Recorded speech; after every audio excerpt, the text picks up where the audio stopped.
हाँ तो फ्रेंड्स कहाँ थे अपन। बस थोड़ा सा और 5 मिनट वाइज कर लेते हैं, देन सेशन खत्म करते हैं। ओके, तो देखो हम अब अधिगम की परिभाषा, अधिगम के दृष्टिकोण, अधिगम को प्रभावित करने वाले कारक, अधिगम और परिपक्वता में संबंध, अधिगम के पठार और वक्र के बारे में जान लेते हैं। ओके, अधिगम की कुछ कुछ विधियां भी होती है, उनके बारे में बता लेंगे।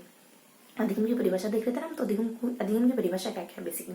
तो अधिगम की परिभाषा में कहा जाता है कि अधिगम व्यवहार के कारण व्यवहार में परिवर्तन है, गिलफोर्ड के द्वारा कहा जाता है। आदत ज्ञान रुचियों के कारण व्यवहार में परिवर्तन क्रोन क्रो के द्वारा कहा जाता है ना। और अनुभव के कारण व्यवहार में परिवर्तन मार्गन के द्वारा कहा जाता है। और कुछ हमारे एक थोंडाई के द्वारा भी इसी तरीके की कुछ परिभाषा दी गई है ना। और कुछ कुछ इस तरीके से कुछ परिभाषा बताई जाती है अधिगम के बारे में। और अधिगम के दृष्टिकोण में व्यवहार दृष्टिकोण आते, संज्ञान दृष्टिकोण आते, मानवता दृष्टिकोण आ जाते हैं। और कुछ अपने सूझ आधारित दृष्टिकोण आ जाते हैं। तो ये सिद्धांत ही बेसिकली व्यवहारवादी वोटसन वगैरह, सूझ ये अपने कॉलर कफ्ता वगैरह है ना, पियाजी वगैरह, ये सब पियाजी नहीं, कॉलर कफ्ता वगैरह। और मानवतावादी मेस्त वगैरह, कूट मतलब कि क्षेत्रीय सिद्धांत, क्षेत्रीय दृष्टिकोण कूट लेवन की बात, क्षेत्रीय सिद्धांत भी कूट लेवन नहीं दिया वैसे तो इस तरीके से कुछ मोटा मोटी दृष्टिकोण आने वाले।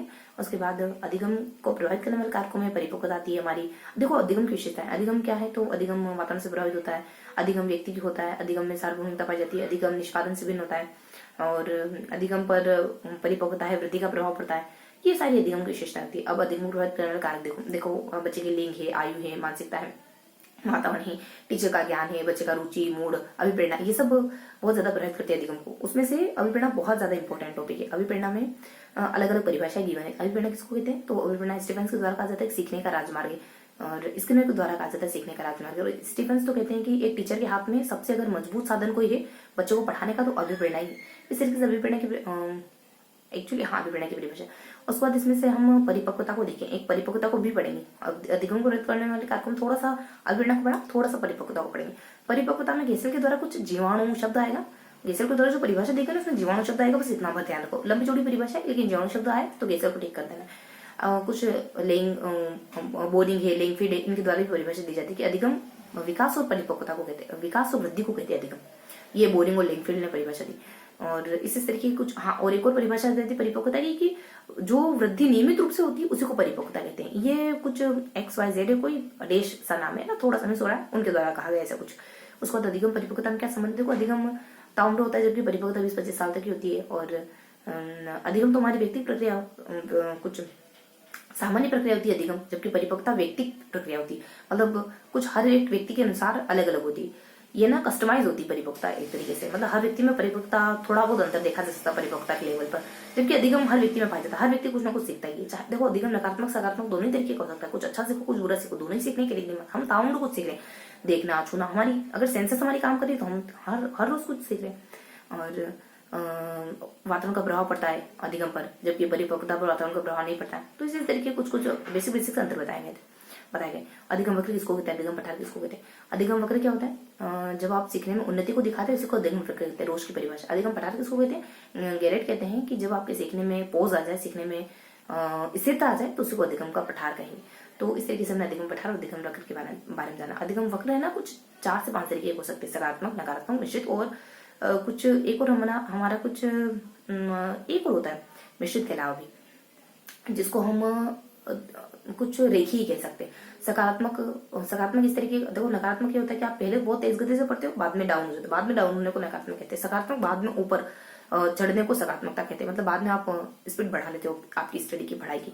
उसके बाद मिश्रित ऊपर नीचे दाएं बाएं सब होते थे, ऊपर नीचे होते, कभी ऊपर कभी नीचे, इस तरीके से। रेखी एक निश्चित दर से हर रोज बढ़ रहे हो, मान लो 0.5%, 0.05% आप हर रोज इजाफा कर रहे हो पढ़ने में, कि इतना मैं हर रोज एक्स्ट्रा पढ़ूंगा पिछले दिन से, तो इसको रेखी कहते हैं। एक रेखा बन जाएगी ऊपर की ओर जाती हुई, है ना। तो ये प्रकार वगैरह हो गए।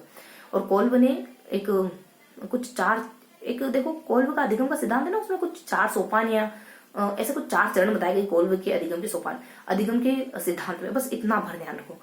और कुछ एक आशुबेल आते हैं, वो सीखने को 4 तरीके का बताते हैं। एक तो रट करके सीखना, एक समझ करके सीखना, इसी एक तो यही कहा इन्होंने, रटना और एक समझना।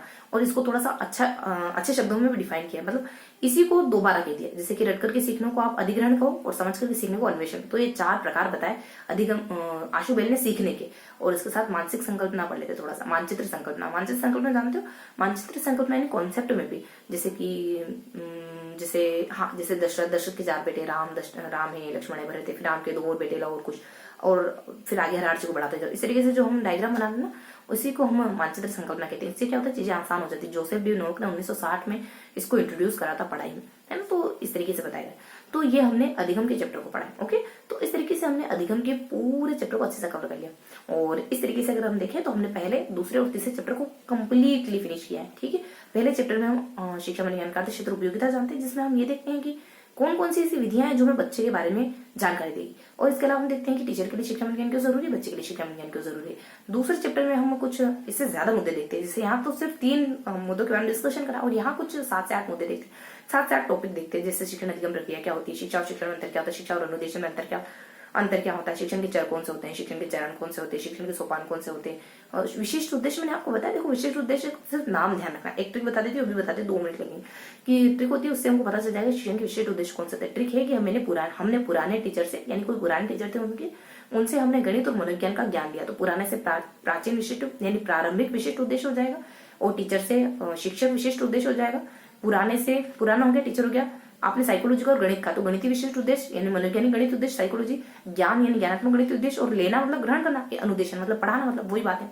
तो अनुदेशन विशिष्ट उद्देश्य, विशिष्ट उद्देश्यों के नाम है, इनसे कुछ ना कोई विद्वान जुड़े हुए, ये ध्यान रखेंगे। विशिष्ट उद्देश्य नाम बता दी मैंने आपको। तो इस तरीके से हमने विशिष्ट उद्देश्यों को जाना, सूक्ष्म शिक्षण के बारे में जाना, विद्यालय की परिभाषा के बारे में जाना, शिक्षण के बहुत सारे प्रकार होते हैं उनके बारे में जाना, शिक्षण का जो उद्देश्यों के आधार पर वर्गीकरण उसको थोड़ा डिटेल से पढ़ा सकती है, बोध चिंतन है, ब्लूम की टेक्सोनोमी है ना, ज्ञानात्मक क्रियात्मक भावनात्मक को डिटेल से देखा हमने। इसके बाद हम तीसरे चैप्टर पे आ गए अधिगम। अधिगम में हमने सारे ही सिद्धांतों को जाना, थोड़ा थोड़ा ही सही, लेकिन सब सिद्धांतों को पढ़ाना। थोड़ा पावलो स्किनर है, देखो हल्का सिद्धांत गणित से, गणितीय चीजों से जुड़ा हुआ है। अगर कभी गणित से जुड़ा हुआ कोई टर्म आपको दीजिए ना कि किसमें प्रमेय, कौन सा सिद्धांत जिसमें प्रमेय शामिल है, तो वो हल्का सिद्धांत है। हल्का सिद्धांत थोड़ा यूनिक है, ज्यादा बहुत पता नहीं पड़ पाता हल्का सिद्धांत है क्या, लेकिन हल ने पुनर्बलन पर बल दिया है। और ये व्यवहारवादी सिद्धांत, व्यवहारवादी सिद्धांतवादी मतलब सिद्धांत, ये व्यवहारवादी साइकोलॉजिस्ट माने जाते हैं।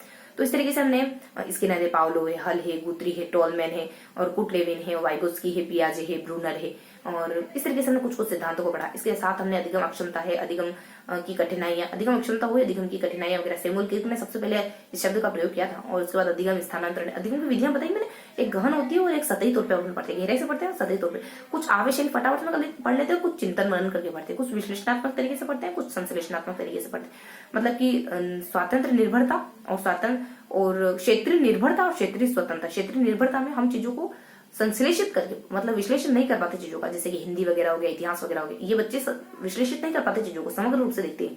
ये क्षेत्रीय निर्भरता है ना। और यहाँ पे क्षेत्रीय स्वतंत्रता, जो कि जिसमें हम चीजों को विश्लेषित कर पाते हैं, गणित जैसे सब्जेक्ट इसमें आते हैं। मैंने आपको विधियां भी बता दी अब, ठीक है। तो इस तरीके से हम विधियां वगैरह भी देखते हैं अधिगम की, और सिद्धांत वगैरह देख लिए, अधिगम स्थानांतरण, अधिगम अक्षमताएं, अधिगम की विधियां, और अधिगम वक्र, अधिगम पठार, और शुरुआत में कुछ बेसिक जानकारी, जैसे अधिगम की परिभाषा वगैरह, अधिगम के दृष्टिकोण वगैरह, अधिगम प्रवर्तन कारक इसकी परिभाषा है, अधिगम परिपक्वता में क्या अंतर है, ठीक है। तो इस तरीके से हमने जाना। मैं थोड़ा सा बता दूं, अधिगम के सिद्धांत 2 तरीके से बटे, एक तो व्यवहारवादी, एक संज्ञानवादी। व्यवहारवादियों ने 2 भागों में बांटा, वापस से व्यवहारवादियों को वापस से 2 भागों, पुनर्बलन और अपुनर्बलन।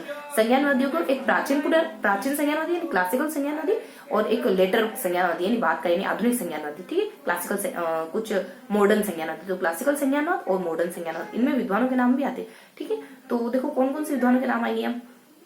पुनर्बलन अपुनर्बलन जानते हो कौन सा है? पुनर्बलन में तो वही थोंडाइक है, पावलो है, इस तरीके के आते हैं। और यहाँ अपुनर्बलन में वॉटसन है, गुथरी है, इस तरीके के विद्वानों के नाम आते हैं। और वहां ऊपर क्लासिकल में और मॉडर्न में, देखो क्लासिकल में कुछ इस तरीके के आते हैं कि देखो मॉडर्न में ध्यान को भी बांडुरा है, बिंडरा है, ब से आते हैं, और बांडुरा, बिंडरा और बिंडुरा, मतलब ऐसे ही कुछ आते हैं। ब से बांडुरा, एक तो बांडुरा है अल्बर्ट बांडुरा, और एक बिंडरा करके कुछ होता है, एक ब्रूनर करके भी हो जाता है। और वहीं जो क्लासिकल है ना, क्लासिकल में देखो पावलो हो गया, और कुछ है ना, वी से हमारे कुछ वर्दाइमर हो गया, इस तरीके से एक एक 2 नाम ध्यान रखो। तो इस तरीके से हमने इन तीनों चैप्टर को अच्छे से पढ़ लिया। थोड़ा सा मैंने आपको आपके मतलब लास्ट में हमने जाते जाते थोड़ा सा एक बहुत ब्रीफ रिवीजन वापस से ले लिया, मतलब थोड़ा सा हमने ओवरव्यू ले लिया हमने क्या क्या पढ़ा। अब अगर आप टेलीग्राम पर ये बुक अगर थोड़ा सा रीड करोगे ना, टेलीग्राम ग्रुप पर जाना, बुक की पीडीएफ डाउनलोड करना, और इसको हल्का सा थोड़ा सा एक बार निगाह घुमा लेना इस पर। तो ये जो हमने अभी पढ़ा है ना, ये मैंने थोड़ी सी सार्थक और ज्यादा हो जाएगी, ठीक है। तो इस तरीके से हमने हल्का हल्का सा रिवीजन दिया चैप्टर 1, चैप्टर 2 और चैप्टर 3 का। ओके, देन फिनिश करते हैं। तो बस इसी तरीके से हंसते रहिए, मुस्कुराते रहिए, हमेशा पढ़ते रहिए। फिर मिलेंगे इसी किसी अगले वीडियो में, तब तक के लिए जय हिंद।